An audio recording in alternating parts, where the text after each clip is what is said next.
Today we're going to learn about the famous inventors and aviators, Orville and Wilbur Wright. Orville and Wilbur Wright, often called the Wright brothers, are best known as the first inventors to successfully create and fly an aircraft that was heavier than air, forever changing travel, trade, and warfare worldwide. Wilbur Wright, the older brother, was born on April 16, 1867, near Millville, Indiana.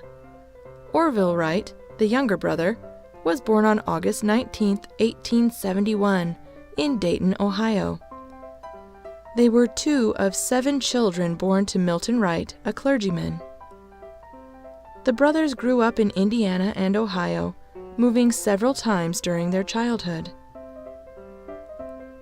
Their father traveled often, and in 1878 he returned home from a trip with a toy helicopter for his sons.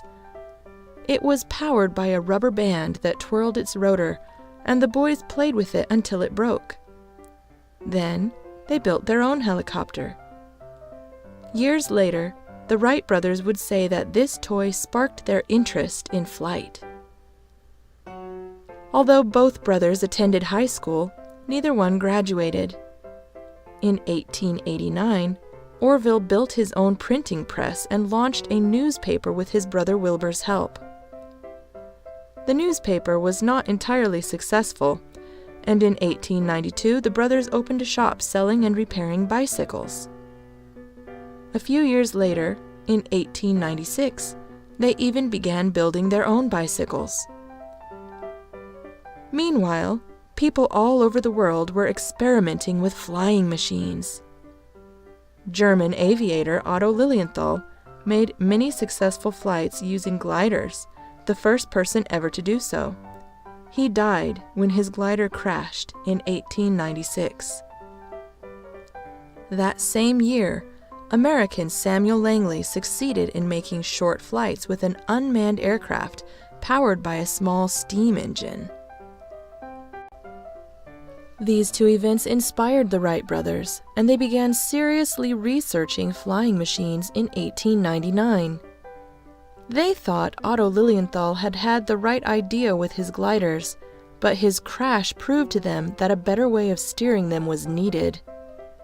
They carefully watched birds in flight and noticed the way they tilted their wings to change direction in the air.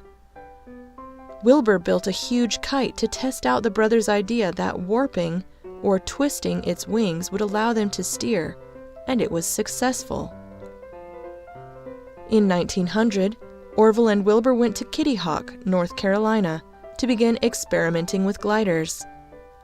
They chose Kitty Hawk because it had strong, steady winds, as well as sandy beaches for softer landings.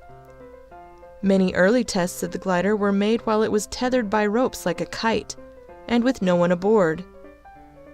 The glider did not perform as well as they had hoped it would, and the brothers returned home to Dayton, Ohio to try again. In 1901, they returned to Kitty Hawk with a modified glider design and made dozens of flights with it. Although it traveled 400 feet, or 122 meters on its longest flight, the glider was still not performing the way the Wright brothers had calculated it would.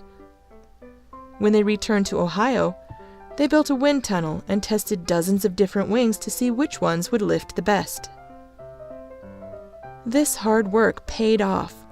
The glider they tested in 1902 performed much better than earlier models. They also added a movable rudder, which dramatically improved their ability to steer and control their glider. After hundreds of successful glides, they were sure they were ready to build a powered aircraft. In 1903, they built an aircraft they called the Wright Flyer, complete with propellers and a gasoline engine. On December 17, 1903, Orville Wright piloted the Wright Flyer for the first historic flight. They had done it. Although the flight lasted only 12 seconds, traveling 120 feet or 37 meters, and lifted the plane only 10 feet or 3 meters off the ground, it was the first time in history that anyone had successfully piloted a heavier-than-air vehicle under its own power. The Wright brothers continued to improve their airplane, but despite their success, they had difficulty persuading people they had invented anything worthwhile. Most people just didn't believe it. In 1908, they began to make public demonstrations of their airplanes both in Washington, D.C. and in France, and the Wright brothers immediately became world famous. They began to build and sell airplanes, creating a business called the Wright Company. They sold airplanes to the U.S. Army, created a flying school, and even made the first air cargo delivery in history. In 1912, Wilbur Wright became sick and died at the age of 45. He had never married and had no children, once saying that he did not have time for both a wife and an airplane. With Wilbur gone, Orville took over management of their company, but he was not the businessman his brother had been, and in 1915 Orville sold the Wright Company. He retired from piloting and spent the next few decades serving on boards and committees, such as the National Advisory Committee for Aeronautics and the Aeronautical Chamber of Commerce.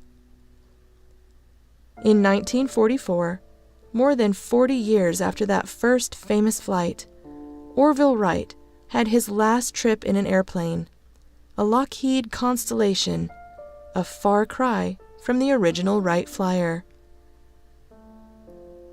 Orville died on January 30th, 1948, of a heart attack. He was 76 years old. Like Wilbur, he had never married, and he was buried in Dayton, Ohio, in the same plot as his brother. Today, Orville and Wilbur Wright are remembered as pioneers of aviation and the inventors who made air travel possible. I hope you enjoyed learning about the Wright brothers today. Goodbye till next time.